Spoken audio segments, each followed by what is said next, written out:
Hello students, இந்த வீடியோல 12th standard ஸ்டூடண்ட்ஸுக்கு ஒரு இம்பார்ட்டன்ட் क्वेश्चन பார்க்க போறோம். அது என்னன்னா டைரக்ட் ஸ்பீச்ல இருந்து இன்டைரக்ட் ஸ்பீச். இப்போ நாம பார்க்குற क्वेश्चन வரப்போற எக்ஸாம்க்கு யூஸ்ஃபுல்லா இருக்கும். பை லக் இந்த क्वेश्चனே கூட அப்படியே வரலாம். சோ ஒரு லைக்க போட்டுட்டு ஃபுல்லா பாருங்க.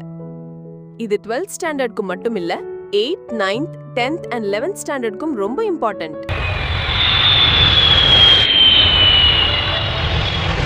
The pilot said to the passengers, the plane will land in Delhi at 9 p.m. இதை எப்படி இன்டைரக்ட் ஸ்பீச்சுக்கு சேஞ்ச் பண்றதுன்னு பார்க்கலாமா? ஃபர்ஸ்ட் ரிப்போர்ட்டிங் verb said to-வை told-ஆ மாத்திடலாம். நெக்ஸ்ட் இந்த ஒரிஜினல் சென்டென்ஸ்ல கொட்டேஷனுக்கு உள்ள இருக்கிற ரிப்போர்ட்டட் பார்ட் ஒரு ஸ்டேட்மெண்டா இருக்கிறதால that கன்ஜங்ஷனா எடுத்துக்கலாம். இந்த கன்ஜங்ஷனை கொட்டேஷன்ஸை ரிமூவ் பண்ணிட்டு அதுக்கு பதிலா போட்டுக்கணும். அடுத்ததா ரிப்போர்ட்டட் பார்ட்டோட டென்ஸை பேக் ஷிஃப்ட் பண்ணணும். இங்க will இருக்கு, சோ சிம்பிளா will would-ஆ மாத்தினா போதும். அவ்வளோதான்.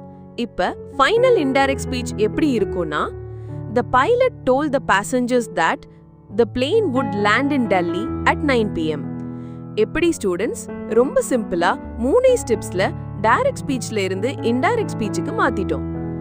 இன்னும் இந்த மாதிரி நிறைய ட்ரிக்ஸ் தெரிஞ்சுக்க நம்ம சேனலை சப்ஸ்கிரைப் பண்ணிடுங்க. பாய்.